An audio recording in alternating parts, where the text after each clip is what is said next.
estamos começando mais uma edição do nosso podcast. Hoje tem conversa, o podcast do Seu Marília Hoje Notícia. É sempre muito bom contar com a sua audiência. Que legal que você está por aqui. Já quero pedir para você deixar um like aí, curtir, compartilhar também esse conteúdo para mais e mais pessoas. Quero agradecer aos nossos patrocinadores, a Oral Sim Implantes Dentários, a rede de clínicas número 1 em implantes dentários no Brasil. Também está com a gente, claro, a companhia sempre agradável do nosso, olha aí, Casa Viva Melhor. E aí você vai aproveitando aqui a tela para ir comentando, né?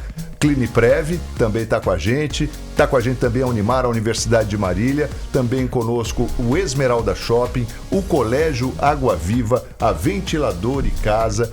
Olha, uma linha categorizada mesmo de patrocinadores, quero agradecer muito. E também a parceria com o Maré Beach Tênis, que agora também faz parte aí da nossa família. Que legal, sejam muito bem-vindos. E a gente começa hoje esse bate-papo. Hoje a gente vai falar, estou recebendo aqui o médico, meu amigo, Dr. Fábio Vieira Teixeira, que é médico coloproctologista, mas hoje ele não vai falar nada disso. Hoje ele vai falar sobre arte, vai falar sobre pintura. Dr. Fábio, muito legal te receber aqui, seja muito bem-vindo. Obrigado, Marco. Prazer mais uma vez estar aqui com vocês. E realmente, né, a gente já conversou há quanto tempo que a gente conversa, né, Marcos? E primeira vez que eu vim falar algo que não seja medicina, doença, prevenção, né, que são importantes também, mas a vida é muito mais do que isso, né? A vida também é prazer, é hobby, ter a vida de uma forma, ver a vida de uma forma diferente, né? Talvez é isso que eu vim falar aqui hoje. E você sabe que eu tô gostando muito de te receber aqui, sempre até pela nossa amizade, mas mais do que isso, porque eu não fiz roteiro para te entrevistar e geralmente eu acabo pesquisando alguma coisa, escrevendo algumas coisas, fazendo um esboço e é algo tão novo. Eu fiquei sabendo agora recentemente que você comentou comigo e você vai contar mais agora para quem está nos acompanhando também. Como é que foi essa sua inserção no meio artístico, em especial na pintura? Em que momento da vida isso aconteceu com você? Primeiro, eu preciso dizer que a minha mãe tem 84 anos, vai fazer 85. A minha mãe, até mais ou menos 20 e poucos anos de idade, ela pintava. Minha mãe pintava muito bem. E depois, naquela época, né, os pais não deixavam que os filhos saíssem. Porque a minha mãe, com certeza, poderia ter sido uma artista plástica. Claro. Porque ela pintava muito bem, ela tinha muita técnica, né? Só que na época ela não pôde sair, que ela queria fazer escola de belas artes em São Paulo, meu avô não deixou. E ela praticamente encerrou a carreira dela, casou. E aí eu me lembro assim que a minha mãe nos ajudava muito em casa. Imagina, né? Minha mãe pintora, chegava um desenho que a gente tinha que colorir. Ela pegava, assumia... E a gente chegava na escola, professor, não, vocês que tem que pintar, não sei o que lá. Eu me lembro desenhos assim. Conheço bem histórias assim. Qualidade, aquela com sombras, uma coisa maravilhosa, né? Então eu me lembro isso, né? Quando era moleque. Nem que você fosse dotado de todos os dons, não sairia daquele jeito. Me lembro. Conversando com você, eu estudava lá no TAG, né? Tomás Antônio Gonzaga. De quem Marília é o amor. Aqui se planta semente, aqui se nasce a flor. É isso aí. Tomás Antônio Gonzaga. E aí... Quem nunca, hein? Quem nunca? Eu estudava, inclusive esses dias... Ano passado eu fui lá para acertar um negócio meu filho fez intercâmbio no México, né? Então eu precisava acertar o que ele trouxe de lá, né? Na delegacia de ensino, que agora é delegacia, né? E eu fui numa das classes que eu já estudei, né? Para quem não sabe, na Avenida Pedro de Toledo, ali, aí. Entre Amazonas e Rio Grande do Sul. E eu me lembro uma vez que tinha um desenho que a gente tinha que fazer, que era da Iara, aquela... A sereia, né? A sereia indígena, né? Uma fábula indígena, alguma coisa assim, né? E tinha que desenhar, nossa, minha mãe fez uma coisa assim maravilhosa, aquele rio esverdeado, sabe? Nossa, cara. Era nesse nível, então eu me lembro muito disso. Mas, e algumas pinturas da minha mãe, toda a casa dos parentes, sempre tinha uma pintura dela, e era de muita qualidade. Quer dizer, já está aí a primeira referência sua. Mas eu nunca me meti, nada, absolutamente nada. Não que eu não gostasse. Só usufruiu desse talento na sua época escolar. Talvez é a única coisa que eu... isso, usufruí bastante. Talvez é a única coisa que eu consiga associar. Então, isso ficou provavelmente dormindo, eu não fiz mais nada e não tinha nenhuma noção a respeito de de mistura de cores, conhecimento de tintas, absolutamente nada, né? E aí, minha vida muito atribulada, viajava demais, né? Principalmente no final da década. Quando eu voltei dos Estados Unidos no ano 2000, mais ou menos, eu voltei e comecei a trabalhar. Eu era professor na Unimar, era professor na FAMEMA, então tinha a minha empresa de ambulância, né? A OnLife. Eu não tinha ainda a minha clínica, trabalhava lá na Unimar e tudo. E viajava muito, viajava 4, 5 vezes para o exterior todos os anos. Viagem doméstica nem contava mais, praticamente eu não parava. Tinha uma vida muito louca. Um cigano. Eu posso te dizer assim, no final da década de 2015 até 2020, antes da pandemia, a minha vida era uma loucura, né? E isso, literalmente, assim, quando você sai de um lugar, você chega num outro e você não sabe o número do seu apartamento, porque no apartamento que você acabou de sair era outro número. Nesse nível, tá? É uma loucura. Eu conto, não tem nenhum tipo de prazer dessa vida que eu tive lá atrás. Sinceramente, tudo tem sua época. A sua importância. Sua importância, mas eu não faria o que eu fiz. Em termos de trabalho, muitas viagens, muitas aulas, sabe? E aí chegou em 2020, no começo de 2020, a Mariane, minha esposa, ela teve uma febre, uma dor nas pernas, assim, uma coisa. Eu estava em São Paulo, eu tive que voltar correndo para Marília. E eu já encontrei ela entubada, um quadro assim agudo. Eu me lembro. E aí teve um diagnóstico de leucemia, uma morte assim trágica. O Pedro com 13 anos, meu filho, que hoje está fazendo medicina aqui na Unimar. E a Júlia com 11. E eu não sabia absolutamente nada na minha casa, só viajava. Sim. Minha vida era assim. E eu caí, o mundo abre um buraco, você cai, aí que você entende que nós não somos nada, você não tem nenhum tipo de segurança. A gente não sabe quando a gente só sabe que está na fila, né, da morte, de um dia morrer. É uma contagem regressiva, né? Só que a gente quer que ele tá bem longe de chegar. Mas nós estamos na fila, todo mundo tá na fila, né? E eu diria até que bom, viu? Que bom, E isso foi muito impactante, né? Isso acaba... E aí chegou a pandemia, você imagina, Marcos? Sim. Porque foi no tipo janeiro, né? 2 meses. Foi em janeiro e acho que a pandemia veio em março, né? 2 meses depois. Eu me lembro. Então a gente estava preso dentro de casa, então você não tinha contato com outras pessoas. Eu estava vivendo um luto terrível. E é uma espiral, né?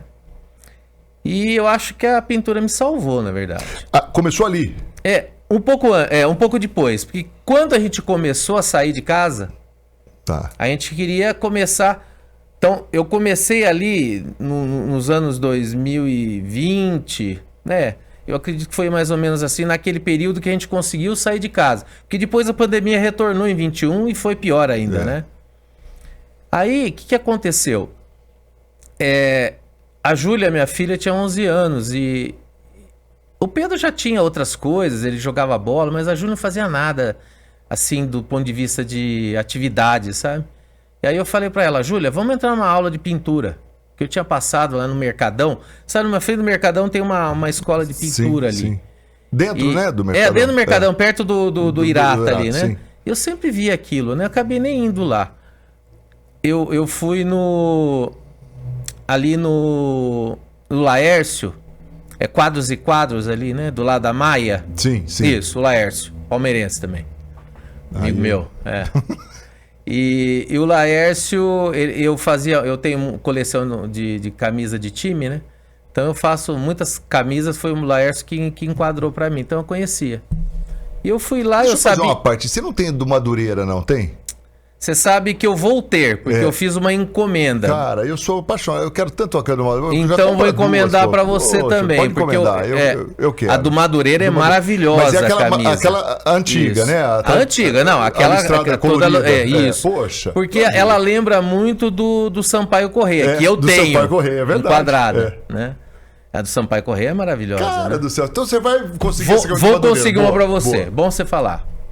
E aí o que aconteceu? Eu cheguei lá, tinha uma professora. Então eu e a Júlia nos matriculamos lá. Aí nós fomos uma vez, 2 vezes. Na terceira vez eu já estava dominando a coisa. Eu ficava observador, eu sou muito observador. E eu pego as coisas muito rápido, sabe? Aí eu falei assim, não preciso vou fazer isso aqui. Aí a professora fala, desenha alguma coisa aí, não sei o que. Fala, mas é complicado, né? O que eu vou aprender aqui, né? E hoje, Marcos, a gente tava conversando agora em off, antes de começar. Hoje a internet é uma revolução, né? Sim, a internet, o mundo é antes e depois da internet, né? E hoje a gente pode aprender tudo pela internet. Absolutamente tudo, inclusive pintar. Talvez o que pode acontecer é você não ter tanta habilidade e sofrer um pouquinho mais, mas qualquer um pode aprender. Aí você fala assim, mas e aí a inspiração? A inspiração que é a coisa, né? Eu imagino que pela internet, com essas coisas mais assim, como se fosse o EAD, vamos dizer assim, né? Você precisa ter mais dedicação, né? Mais perseverante. Sim. Se vou supor, você fala assim, eu quero entrar num curso para aprender a desenhar rosto humano. Você aprende. Tem técnica de medir a posição do nariz, assim, tem técnica. Eu não teria saco de fazer um curso desse. Mas eu teria vontade de fazer talvez um curso do que eu gosto, que é a arte expressionista, que a gente vai conversar. Mas eu comecei a assistir muitos vídeos. O que me encantava bastante era a mistura da tinta com os solventes, que a gente chama de mídia. Então, óleo de linhaça, água rasa, e a terebentina, entre outras coisas que são solventes. E eu sempre quis fazer com tinta a óleo. É muito mais sujeira tinta a óleo, porque o acrílico você limpa em água. Óleo em casa... Eu me lembro quando a gente pintava parede de banheiro com tinta a óleo, era cruel demais. Absolutamente tudo em casa tem mancha de tinta. Por mais limpinho que eu tento ser. Que seja. Mas então, eu gostava muito de ver. Então eu comecei a assistir muito vídeo de pessoas falando, de preparando a tinta, que é talvez o segredo da pintura, com né? certeza. Você preparar. Você fala assim, eu quero fazer uma pintura que tenha muita concentração da tinta. Então você tem que... Porque tem essa coisa da textura dela, né? Textura. Isso faz a diferença total. Né? E só um adendo aqui, que eu não sei, eu desconheço totalmente. Vamos dizer, você vai fazer uma tela ali que você vai usar, sei lá, 8 cores, vou imaginar assim. Você prepara todas essas cores antes ou passo a passo? Isso é importante, sua pergunta, porque é mais ou menos igual cozinhar. Quando você faz o mise en place lá, de você coloca tudo cortadinho em cima da mesa, fica muito mais fácil cozinhar assim. Sim. Pintura é a mesma coisa. Porque se você não deixar tudo preparado, você vai ter que interromper ali para pegar o pincel ou pegar... Então, quando eu vou fazer onde eu tô pintando hoje, na minha garagem. Minha garagem é meu estúdio, minha garagem é muito grande, né? Então eu transformei num estúdio. E lá eu coloco as coisas, tudo, protejo tudo, e é lá que eu monto toda a tinta. Você não mandou nenhuma foto eu mandei do alguma, estúdio? Do estúdio? Do estúdio não, né? Do estúdio talvez eu tenha vídeo. Tá. Já tá na tela aí. Já tá na tela. Tá na tela. Talvez eu tenha vídeo. Esse aí, portanto, é o que a gente tá vendo agora, é o estúdio. O estúdio, legal. Exatamente. Muito bom. O estúdio. Então, eu tenho feito muito estúdio, filmado o estúdio, porque muitas vezes eu tenho a minha mídia social, assim, e também tenho da minha galeria, né? Nós criamos uma galeria virtual, chama Galeria Margot, porque a minha mãe chama Margarida, mas o apelido dela Margot. Sempre foi Margot. E dessa galeria, quando a gente posta, o pessoal gosta muito de ver, porque quando você vai seguir algum pintor, é muito interessante ver como que ele faz o backstage Sim, mesmo, igual atrás sim. né, do plano que a coisa acontece. Então é muito legal. Então as pessoas gostam. Então eu comecei a criar assim, o hábito de filmar. Algumas vezes a Juliana me ajuda, ela me filma. Assim, muitas vezes eu estou produzindo alguma coisa legal. Eu falei, vem cá, me filme. Filma isso aqui que é legal. E porque é bacana. E foi legal eu ter filmado. Né? É o making off. Isso é muito legal. E foi legal eu ter filmado muitas coisas que eu tenho coisas muito antigas de quando eu comecei lá atrás filmando. E hoje eu vendo os quadros, passando tanto tempo que já se passou, cara. Passa. Nós estamos em 2025, né? Então eu vejo também olhando, hoje tinha um pessoal lá em casa tirando umas fotos de uns quadros, né? E eu tava olhando uns quadros antigos, né? 2022, 21, sabe? E eu falei assim, cara, olha só o que eu tô pintando hoje. Mas é até o estilo, assim, olha o que eu tava pintando, olha o que eu tô pintando agora, sabe? Então comecei assim. E talvez o que mais me chamou a atenção mesmo eu estudando arte, literalmente, eu descobri o que eu gostava realmente é me expressar, não com formas, mas talvez a pintura expressar o que você estava sentindo. Por isso que é muito louco, a gente estava conversando a respeito disso, né? Eu não planejo, quando eu vou quando eu vou pintar... Não deixa de ser. É uma plantinha. Tem vezes que eu falo assim, não, eu quero fazer algo assim. Você pensou em alguma coisa, tem uma imagem na cabeça? Tem uma imagem na cabeça, eu dou umas riscadas, ajuda você formatar, mas a grande maior parte das vezes eu não penso que eu vou pintar. E aí vão surgindo coisas, sabe? E a gente entende baseado nisso, sabe? Então, o sentimento... E por isso que a arte expressionista, né? Que é o que eu gosto de pintar, e esse movimento expressionista tem uma história interessante, Marcos. Imagina, eu tenho estudado isso, por isso que isso ajuda bastante você conhecer aonde você está. Eu tava contando essa história para Juliana. Na verdade, a maior parte dos expressionistas que deram uma alavancada foi nos Estados Unidos nos anos de 40 para 50, tá? E aí a gente pode enumerar Mark Rothko, Jackson Pollock, Jan Mitchell, muitos. Esse pessoal todo começou... Ou eles eram estrangeiros vindo da Europa, ou eles eram descendentes de estrangeiros que migraram para os Estados Unidos fugindo de guerra. Mas muita gente mudou, né? Nos Estados Unidos. Muita gente mudou, muitos judeus, muita gente, mesmo antes da guerra, né? Quando a coisa estava fervilhando ali, muita gente migrou. E esse pessoal, daqueles que viraram esses expressionistas, eles eram pintores. E eles pintavam o quê? A beleza, eles pintavam paisagens, eles pintavam coisas bonitas. Mas de repente eles não tinham mais essas coisas bonitas para pintar. Porque estava tendo guerra, né? E eles começaram a expressar o sentimento. Até os sentimentos e a revolta pela guerra. Então eles começaram literalmente a expressar o sentimento. E aí surgiu muito dessas obras expressionistas.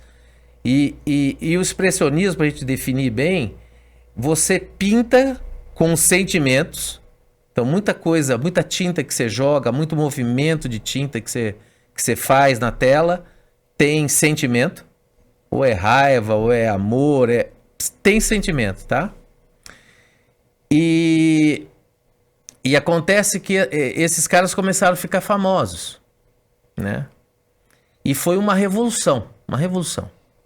Mas eles ficaram famosos a partir de quando eles começaram desse a movimento. É lógico que... Olha, essa é uma obra sua. É uma obra minha. Então, isso, a gente pode dizer que isso é uma pintura expressionista.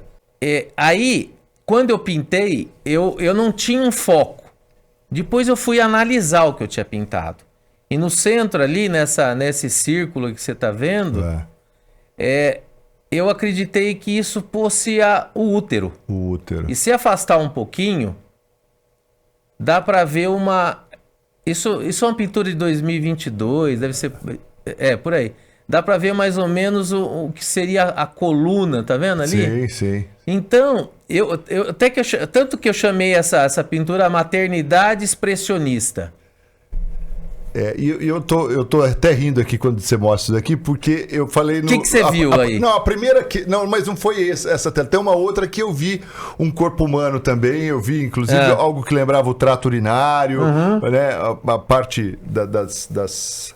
Quer ver? É essa aí que você falou pra mim. Essa aí, pra mim.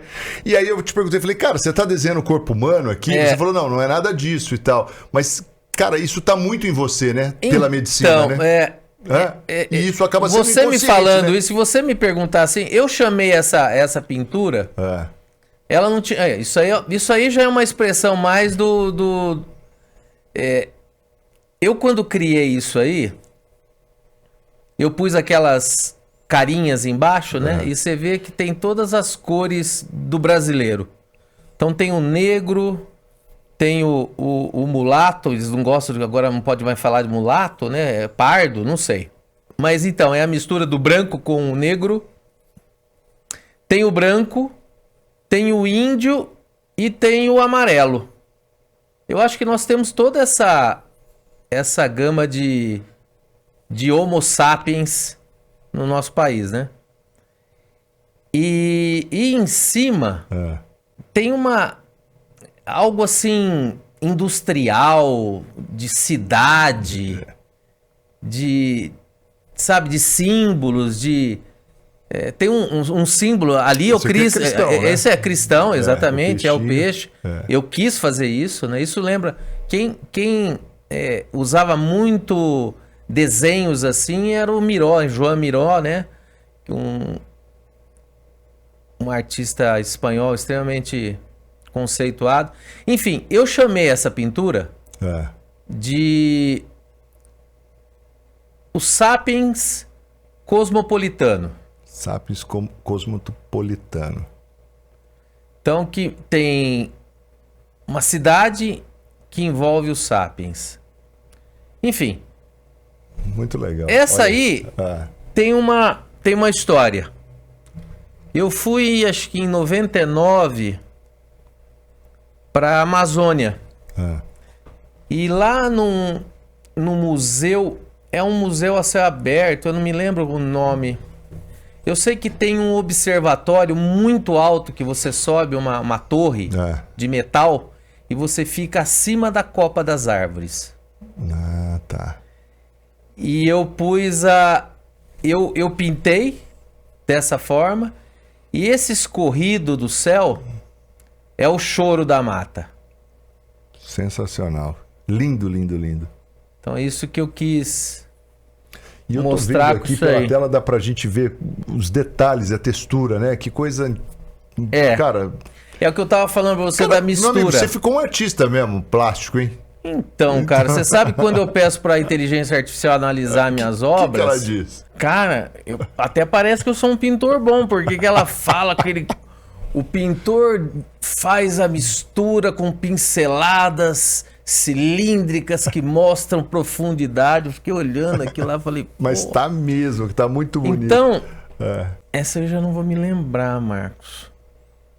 O nome... Não tem problema. Essa eu fiz agora, essa é recente. Essas pinceladas assim... Você vê que são pinceladas usando um pincel bem mais grosseiro. Tipo uma brocha menor, sabe? Tem um nome, aqueles pincéis... Pincel de pintar ferragem, assim, mais menorzinho, sabe? Trincha, né? É uma trincha, exatamente. É o nome, trincha. E eu fiz essa mata aí, sabe? Sensacional. E você vê que essa pintura, ela tem uma diluição, porque você vai ver, se você aproximar, acho que está em uma resolução boa, se você aproximar, a gente vê, você vê rugosidade, sabe? Porque a própria diluição da tinta faz isso. Então tem lugar onde você tem muito mais solvente e menos tinta, em outros lugares que você tem mais tinta do que solvente. E isso faz uma diferença muito grande a hora que você pinta. Aí você vai assim, mas como é que você aprendeu isso? Eu não aprendi. Eu fiz. Você fez. E eu fui fazendo. Mesmo, né? E eu falei assim, então se eu fizer isso aqui vai ficar assim? Aí eu aprendi. E eu fui aprendendo. Então, por isso que eu acho que tem muito de genético mesmo, né? Então, aliás, deixa eu aproveitar, você falou de genético. Esse aí, deixa eu explicar isso aí, cara. Isso aí é uma viagem. Eu fui com a Juliana pra Mendoza. E eu tenho nós temos amigos lá em Mendoza, né?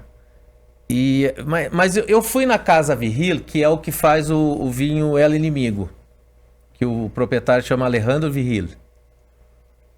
E o solo de Mendoza ele é pedregoso, tá vendo? Sim. E a diferença o Malbec de Mendoza e todas as outras uvas que são plantadas é vinho de altitude, porque a cordilheira está do lado, né? Então a água que está em azul, ela desce por embebição. Então ela vai embebendo e entrando nessa parte que primeiro, quando ela sai ali da superfície, ela passa. Primeiro é como se fosse uma argila e depois tem um pedregulho. E aí eu criei na minha cabeça um ciclo do vinho, que é onde a água desce, ela pega aquelas folhas de parreira que estão lá embaixo em verde, e são folhas de parreira mesmo, que eu peguei na Casa Virril, colei ali, pintei em cima. É lógico que hoje já está mais seca. Eu joguei Malbec, puta, uma judiação, era um inimigo, nessa parte que está mais clara. Aí é tinta, esse que está mais vinho mesmo, a cor do Malbec, cara, né? Mas essa mistura aí, como é que você já sabia que funciona? Não, eu misturei tinta óleo com vinho. Você vê que tem uma... Olha, tá vendo, ó? E aí... E isso faz parte Faz, do que eu quis fazer. Tá. E aí isso vai subindo... Não, mas eu digo, é uma técnica que utilizam ou não? Não sei. Você não sabe. O vinho eu nunca vi. Você não tem conhecimento. Não tenho. Aí explode isso. Uma nova. Aí explode isso e aí a água da chuva mistura com o Malbec. E aí fecha o ciclo voltando pra terra ali, né? Cara. Essa é uma pintura que tem uma história, né? Nem todas têm isso. Tá. Mas é uma pintura que... Você sabe que... por exemplo, quando você estava lá em Mendoza e você pensou nisso lá? Não. Nessa tela? Não. Ou quando você retornou? Quando eu cheguei, que eu tive a vontade de fazer isso. Isso aí é a técnica que foi... É um pouco diferente, mas é uma recriação do que é a técnica de Jackson Pollock. Que ele pega um campo colorido atrás, tá? Ele pinga tinta, então essas pingadas de tinta, e ele joga a tinta com alguns pedacinhos de pau. Aí você pega, tudo se aprende, que o movimento da sua mão, a viscosidade da tinta, você vai fazer a tinta em reto, ou você vai fazer ela fazer uma curva, é uma coisa, você vai fazer. Não me pergunte, eu comecei a jogar porque eu vi uns vídeos que o cara do Jackson Pollock. Agora, me fala, você, por exemplo, você testa isso antes, essa jogada? Não. Num outro espaço, num outro papel, no chão? Não. Eu testo na aí, tela. Na tela. Quer dizer, mas eu tenho as manhas já. Tá. Hoje, depois de... Tá, mas e quando você começou? Aí eu jogava, mas tá muito fluido, só pingava. Aí eu falei, então tem que deixar essa lata um pouquinho aberta. Tem que perder umas telas, né? Porque você usa muito esmalte. O mesmo esmalte, tinta óleo, esmalte que você pinta... ferragem, madeira. Carro, né? Automotivo, E aí, se você deixa ele um pouquinho aberto, ele em contato com o ar, ele seca muito rápido, irmão. Então a tinta começa a ficar mais... também precisa de solvente, né? Para você... Não que ele já tem o solvente, né? Eu uso o solvente quando eu tô usando a tinta óleo de bisnaga mesmo, tá? Aí sim. E aí, dependendo da viscosidade da tinta, você fala assim, não, eu quero fazer isso. Eu quero usar... Aí, uma coisa que é muito comum entre os pintores, você já deve ter visto aquela roda policromática que a pessoa vê qual que combina com quem. Tem um nome aquilo, né? Até nas lojas de tinta você vê. Como se fosse uma paleta, né? É, uma paleta de cores, mas ela é de acordo com você vai movimentando aquilo, que é uma roda daquelas que tem aberturas. Então, onde tem verde, combina mais com a... Tá. Eu não sei o nome daquilo. Eu nunca usei aquilo. Não.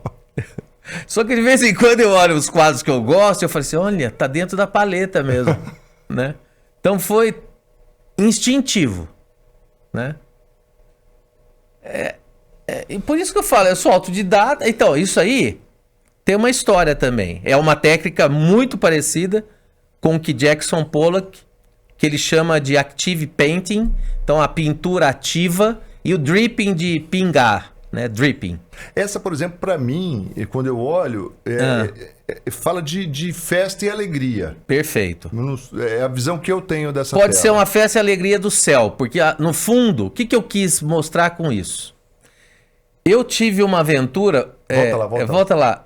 Eu tive uma aventura que menino, foi... Volta aí, menino. É menino ou menina? Menino, põe pra menino. Tá bom. Então, eu fui numa aventura, eu e meu filho, nós fomos caçar com os caçadores lá no sertão do Rio Grande do Norte.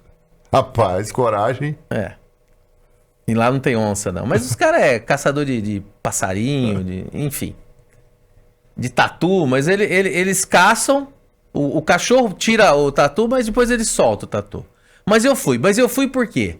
Porque a gente ia ficar isolado numa cidade, num vilarejo que chama Queimadas, por isso que chama Queimadas essa pintura. Tá. E esse é o céu que nós estávamos no meio da quiçaça. Você olhava pro céu e via ele todo... Cara, eu tenho fotos, que aí eu aprendi a tirar foto com o iPhone no escuro. Fotos que você vê a galáxia, você vê as coisas que você não consegue ver na cidade, né? E mesmo em lugares no campo onde tem um pouquinho de luz, ela contamina, a luz contamina. Então quando você está na escuridão completa, com a sua pupila aberta, aí você tem essa visão. Então isso eu quis expressar. Que legal. E chama Queimadas. Queimadas, que é o nome do vilarejo. Do vilarejo. Doutor, me fala uma coisa. Como é que... A dona Margot é viva? É viva.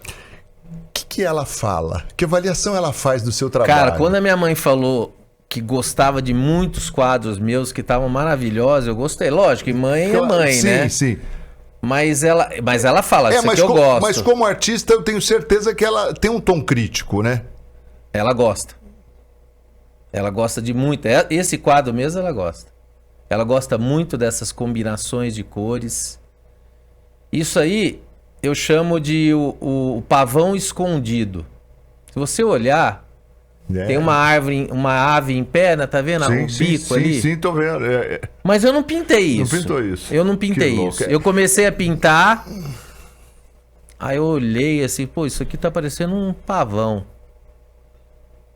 Mas eu não pintei, eu não desenhei isso foi criando na minha mente. Você sabe que eu não pensei em pavão inicialmente, eu pensei numa arara. Pode ser. Né? Eu chamei de pavão, mas poderia ser uma arara. Com certeza. Cara, mas o que eu fico, assim, acho maravilhoso e me impressiona é essa coisa de você não pensar em determinada cena ou em determinada... E surgir, cara. É isso que é algo, assim, que eu entendo por extraordinário mesmo, sabe? Eu tenho muitos quadros, assim. E eu posso dizer que muita coisa é inspiração divina, só pode ser, Marcos. Porque num momento muito difícil da minha vida, cara, eu tenho uns quadros ali aterrorizantes. De fundo preto. Eu não trouxe nenhum. É que você vê demônio, assim, sabe? Umas caras meio... E que você fez da mesma forma. Era o que você estava sentindo, a sua expressão. Então você vê que... E isso te faz... As coisas... Vamos falar um pouco desse momento que é difícil, até te peço licença, mas pra gente, até para que as pessoas que estão nos acompanhando entendam também a grandeza da arte, da pintura e a importância disso. você ia se expressando e você acabou de relatar que é até hoje você olha e fala, pô, coisa feia, né, e tal, né? Pesado. Feio do ponto de vista de sentimento. Mas como arte, bacana. Sim. Mas isso te fazia bem naquele momento? Te ajudou? Me ajudou porque eu estava pintando. Era uma atividade lúdica, né? E eu também acho que não tinha capacidade, com muita cabeça... Você fica meio perdido, né? Então, muita coisa na cabeça. Então, eu acho que não tinha nem capacidade de analisar. Hoje eu sou outra pessoa, sou muito mais... A pintura me ajudou muito. Isso que eu ia falar, isso que eu queria entender, né? Você atribui muito essa sua evolução como ser humano relacionada à pintura? Sim. Olha isso aí, ó. Eu não planejei nada. Esse tem história também, não? Não tem história. Eu comecei a pintar... Mas eu falei assim, pô, mas como que o verde, o azul tá misturando aí? Aí eu falei, isso aí é um rio que tá caudaloso, que tá passando no meio de... Mas eu não... Foi literalmente... Vem da cabeça, eu fiz. E aí o que eu vejo umas combinações de cores, cara, eu não tive formação pra isso, né? É tudo no olhômetro, sabe? Quando você olha, você fala assim, eu vou pegar essa tinta, essa. Mas essa coisa, eu acredito muito nessa coisa do DNA mesmo, na genética, viu? Você tinha isso aí, sim, né? Eu acho que sim. Da sua mãe mesmo. Sim. E aí, claro, e você sabe o momento que uma outra coisa que a pintura tem, cada vez eu amo mais pintar, é que eu fico ouvindo muito podcast. Mais coisa que dá pra ouvir, que eu não preciso de nada visual, né? E de tudo, cara, eu ouvia muita política, hoje muito menos política. Muito menos política. Isso já nos torna melhores. Muito melhores, né? Política, eu acho que cada vez, se você vai ficar pintando, ouvindo política, acho que a pintura vai sair ruim. Vai ser ruim. Né? Então eu ouço muito história. Eu gosto muito do Marcelo Andrade, que é Ele é historiador, ele tem um podcast muito legal que chama Caravelas Podcast. E eu comecei a acompanhar, seguir ele, porque como ele é um historiador que entende muito de Brasil mesmo, desde o descobrimento, se especializou nisso. Então ele começou, uma vez ele levou um cara... Essa eu achei extraordinária. Isso é uma... eu me lembro como que eu chamei essa, mas eu acho que é Galáxia Roxa, alguma coisa assim. Então, você falou mesmo de galáxia e tal, mas para mim isso é uma árvore meio que seca, mas cheia de, sabe, eu vejo os galhos, poxa. Você sabe que eu fiz uma tela, eu não trouxe ainda, porque eu não consigo nem esticar, que ela é muito grande. Que eu conversei com a Márcia, eu pedi... Eu queria dar um presente pra Unimar. Eu tenho uma tela na Unimar que tá lá na sala, no anfiteatro do prédio novo ali, onde fica a diretoria do hospital. Tá. Tem uma tela que chama Miscigenação. São 4 telas de 1x1. É uma tela grande, então 2x2, grandona ali. Tá muito bacana. E aí eu fiz uma tela que eu usei uma técnica não dessa forma, mas tem... que eu chamei de sinapse, e o branco jogado em cima da...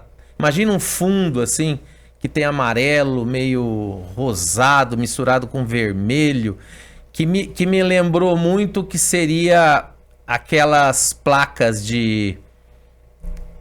Quando você cultiva bactérias, você tem umas placas de agar, que é um alimento, então você pulveriza ali, e depois cresce ali, né? Então tem uma cor daquela cor. Eu não vou saber. Sim, mas com certeza quem está nos ouvindo e nos assistindo que tem alguma formação nisso vai lembrar. E o que eu chamei, pra você ver, quando eu fiz, eu comecei a olhar aquilo, eu não tinha planejado, né? O dia que eu tiver o filme disso, porque nós filmamos literalmente do início ao fim dessa tela. Legal. Então, exatamente como o Jackson Pollock pintava, jogando, estira o canvas, né, que é o tecido de pintura no chão, e vai jogando a tinta, faz o campo colorido primeiro, enfim. Esse Jackson Pollock, ele era tão maluco, ele era alcoolista pesado. E ele, no começo, imagina, isso na década de 50, ninguém aceitava que era uma obra de arte. Ele era esculachado, sabe? Mas ele continuou. Mas aí, que aí, a pessoa pergunta assim, mas quando que um quadro se torna famoso, né? Tem tanta coisa maravilhosa por aí que, infelizmente, aquela pessoa não teve uma oportunidade. Sim. Literalmente isso, mano. E não é diferente desses caras do passado. E esse cara, ele começou a fazer isso a ponto de muitos estudiosos das telas dele... Eu tive a oportunidade de ver algumas telas dele em Washington ano passado. Cara, eu chegava perto, não pode chegar perto, senão o guardinha já vem falando, não pode chegar perto. E eu tirava foto de pertinho, assim, Marcos, com o telefone celular. Então, aí eu ampliava aquilo, então eu via até as tramas da pintura, sabe? E ele tem pintura, que é descrito, né? Eu nunca vi, que tem bituca de cigarro, que ele ia tudo no meio da tinta. E aí, quando você está fazendo isso, se você está jogando a tinta e ela já está mais viscosa, pode ter pedaços de tintas que se formam. E a hora que você joga, um pedacinho de tinta vai. Você larga, meu irmão. Não dá pra ir. Não dá pra tocar o dedo. Era pra ir. Entendeu? Era pra ir. Então, muitas coisas se criam do aleatório completo. Sem nenhum tipo de programação. Então a pessoa vai assim, não, mas da onde? Você diz, não, eu escolhi a cor, eu tava com vontade de usar o roxo, misturei com o preto, misturei com o azul, fiz um fundo, escolhi as cores, foi assim, né? Isso é um estilo, né? Tem outras coisas que eu falo, hoje eu quero pintar diferente, né? Então tudo é o estilo. É lógico que você vai ficando muito mais hábil, viu? Muito mais hábil em alguns estilos. Você vê muita coisa também, né? Muita coisa. E isso vai formando, assim... Totalmente. A minha memória visual ficou muito boa. Hoje eu vejo... aquele dia que nós fomos num outro estúdio, que tem uns quadros muito... A primeira coisa que eu cheguei, eu já vi os quadros, verdade, né? E gostei, né? Porque... Você vê diferente, você vê o mundo colorido. Na verdade, você vê cor em tudo, você vê pintura em tudo, né? Quanto tempo você se dedica hoje à pintura? Como é que tá a sua vida em relação a isso? Olha, cara, cada vez mais eu me dedico mais. É lógico que eu tenho que me organizar na minha vida de médico, de cirurgião. Eu tenho minhas coisas, mas eu me dedico bastante. Eu acho que pelo menos umas 2, 3 horas eu tenho. Todo dia? Certeza. Somando vários períodos, tá? Sim. Dá uma passadinha ali na hora do almoço. Você não consegue parar. Sento. Eu preciso acabar isso aqui, né? Esse é o problema, que aí você tá com roupa normal e eu não... E não tem jeito, pinga, né? Na calça, não sai. Mas é que eu vou fazer? E fim de semana você inverna? Tem vezes que sim, tem vezes que não. É muito do... Depende muito. Tem dia que você perde o sono. Quantas vezes você perde o sono? Acorda 6 horas da manhã, 5 horas da manhã. Pô, 5 horas da manhã. Eu vou lá. Sento, ligo o podcast ali. Vejo eu gosto muito do William Vac. O William Vac é mais política, mas é um cara que eu considero sério. Eu gosto muito porque discute... Então eu aproveito porque a hora que eu acordo sempre é de noite, que esse programa da CNN. Também é a única coisa que eu assisto da CNN. É o William Vac. Eu não assisto nada de TV. Quanto tempo você, por exemplo, uma tela como essa, assim, você não... Existe alguma tela que você já fez assim numa tacada só? Sim, não? Faz? Várias. Tem tela que você demora mais. Que você quer... Porque uma tela como essa... Se eu jogar a tinta em cima, tudo de uma vez, ela vai mesclar. Esses riscos que vocês estão vendo, essas coisas, elas vão mesclar. Você perderia isso, né? Não é perderia. Pode não ter se você chegar bem de perto aí, ó, dá pra ver, ó.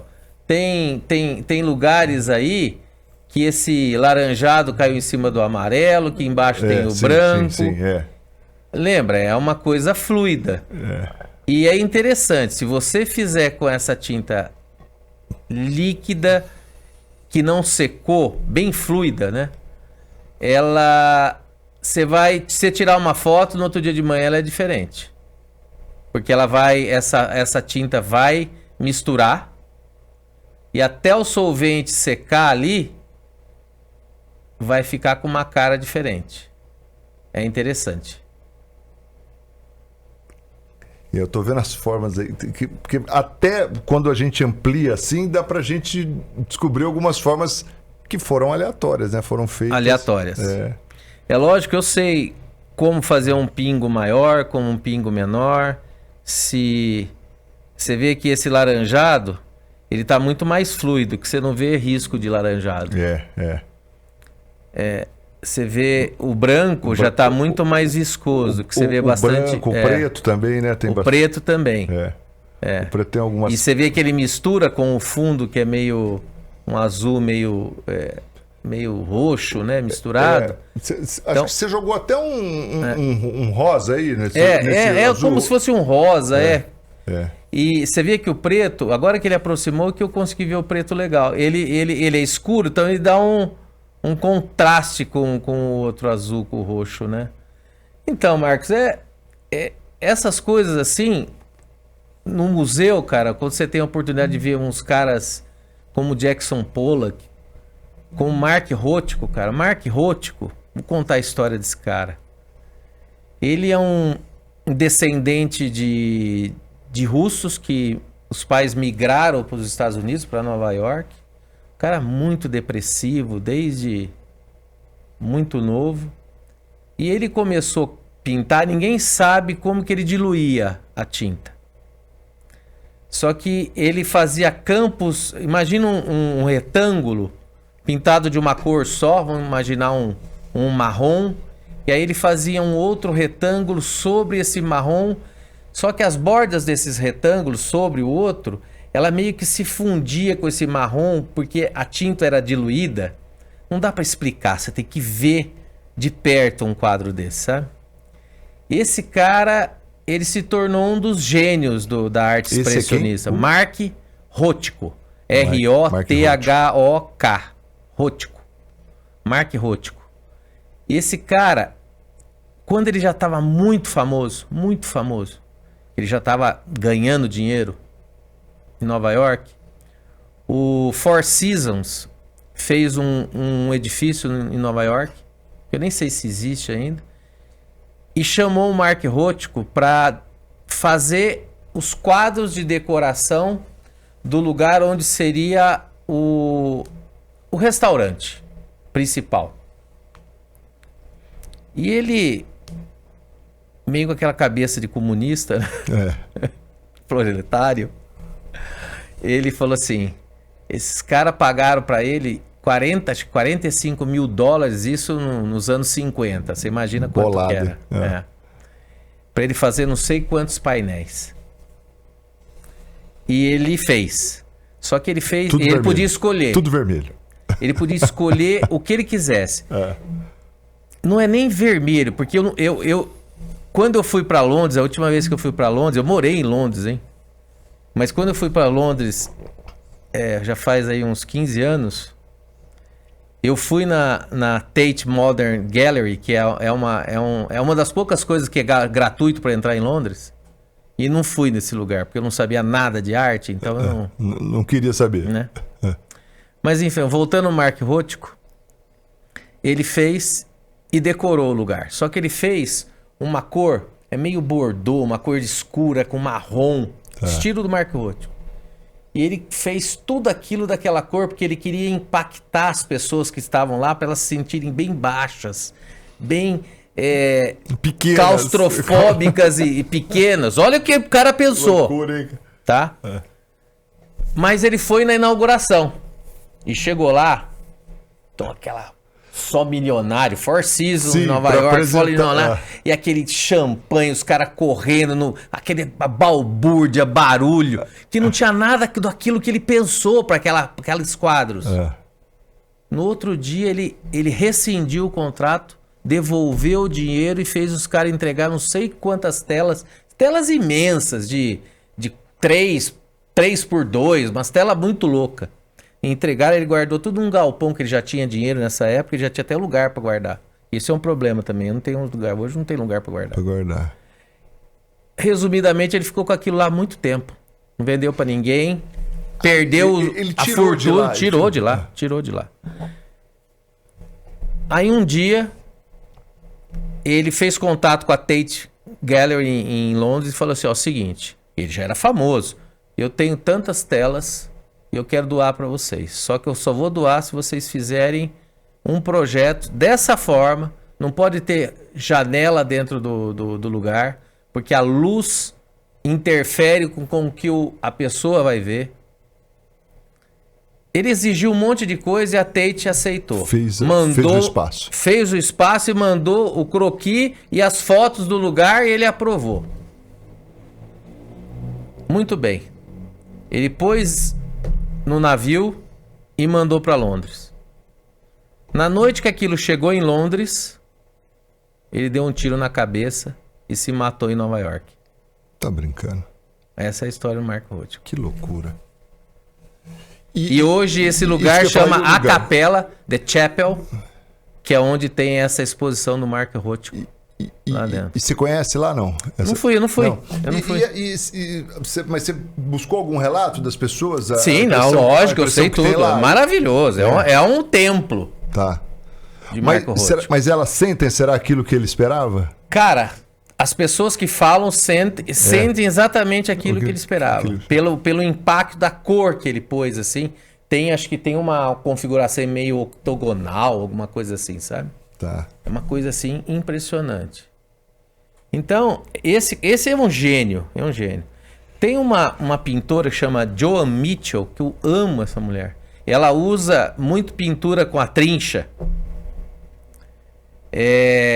Eu nunca vi nenhum quadro dela, mas eu tô indo agora ver o Verdão em Nova York.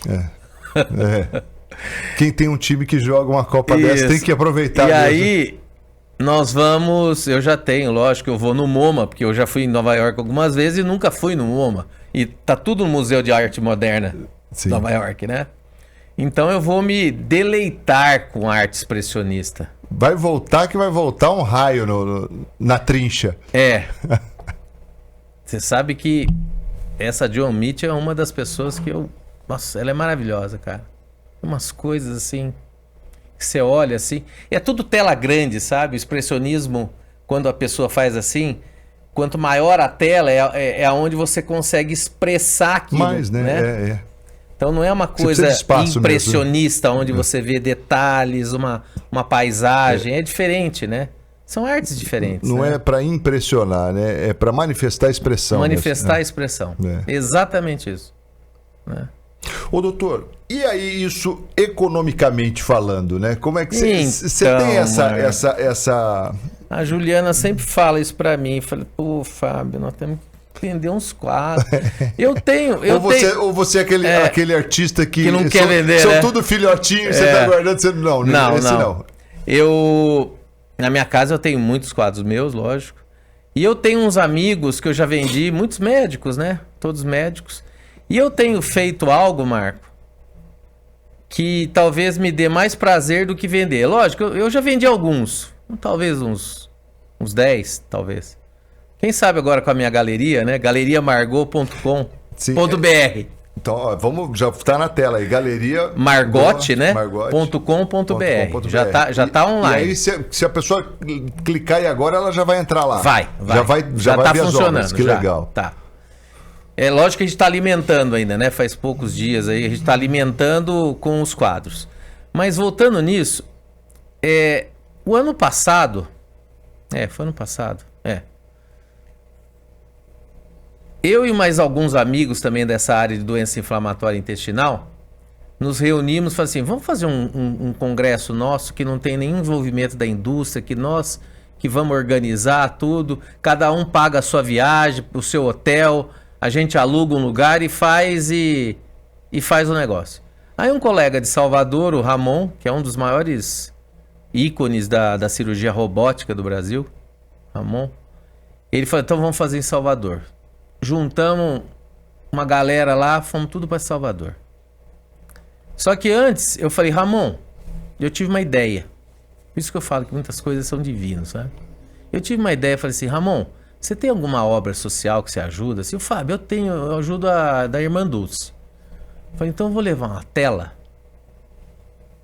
e a gente faz um leilão no dia do evento e tudo que a gente arrecadar, a gente doa para a instituição. Nós não sabíamos como a gente ia fazer, tudo. Tem Sim. até no nosso Facebook, acho que é arroba Galeria Margot, acho que é. Não sei. Acho que é Galeria. Acho que é. Arroba no Instagram. Instagram. Arroba Galeria Margot. Acho que é isso. O ponto Margot, enfim. Já tá na tela certinho. Já tá na tela aí, né? Tá. Aí o que aconteceu? Nós juntamos essa galera.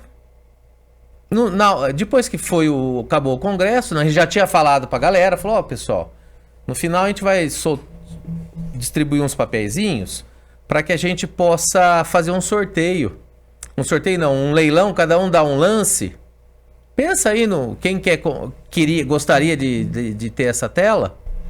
E a gente, o maior lance vai levar, mas a gente vai pegar o lance de todo mundo, vamos juntar e nós vamos doar para a obra social da Irmã Dulce. Aí no final, o Ramon organizou lá, puxou a tela lá, tudo, e nós conseguimos arrecadar mais de 8 mil reais. Caramba. Falei, cara, isso aqui eu posso pintar e ainda ajudar muita gente, né?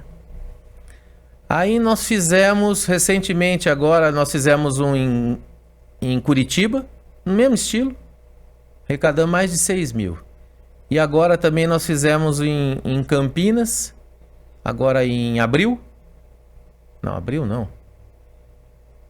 Foi abril, isso. Começo de abril. Nós fizemos em Campinas, também arrecadamos mais de 6 mil e nós doamos para a Casa da Criança Paralítica de Campinas. E agora o meu plano é fazer uma outra tela e fazer esse leilão beneficente no nosso congresso de doença inflamatória, que tem, a gente espera mais de 1.300, 1.400 pessoas. Legal. Né? Só que eu tenho um problema. Como que a gente vai pegar esses lances? Quando era 400 pessoas, 200 pessoas, 150, 40, dá. E aí, esses dias atendendo um paciente meu, o Jonathan, que é São Paulino, coitado do Jonathan. Ele mexe com essa parte de TI, sabe? Ele desenha aplicativos, essas coisas, né? Ele falou, não, doutor, acho que dá para fazer isso aí. Então eu tô tentando desenhar um aplicativo que a pessoa dê um tiro num QR Code ali, já aparece a tela, ela possa dar o lance, esse lance vai ser computado, no final sai o valor, audita, todo mundo tem acesso aqui, que isso o segredo é isso, né? Tem que ser às claras, não pode ter nenhuma dúvida. Não. Né? Então eu quero uma coisa nesse tipo. E de certa forma a gente pode ajudar algumas pessoas, né? E voltando à parte financeira, realmente a minha mãe um dia falou para esse Fábio, gasta dinheiro com isso, né? Porque a minha mãe era pintora. Ela sabe, né? Ela sabe, né? Porque é tinta, é canvas, é isso, é aquilo. A Fundação Fábio Teixeira que tá bancando. Né? Fundação Fábio Teixeira tá bancando. Quem sabe? Eu gostaria de fazer em Marília algo desse tipo, sabe? Eu te perguntar, essa era a minha próxima pergunta. Eu já fiz algumas exposições. Nós fizemos nesse congresso lá que acontece todo ano em Campinas, sempre em agosto. Nós fizemos uma exposição, foi legal. Foi a primeira exposição minha. Nós temos uma galeria bacana aqui em Marília hoje. Quem expôs ali ano passado retrasado, Aonde, foi o Osmar Marcos? Santos, junto no Espaço Brasalécio ali, uma galeria municipal de artes. Nossa, cara, eu não sabia. É. Eu vou fazer esse link para você fazer uma exposição Nossa aí. Nossa senhora, seria legal, cara. Muito legal, muito legal. O Osmar Santos é pintor, né? Nossa, eu sei. Então, o Osmar achou na pintura... Pois né? Pois é.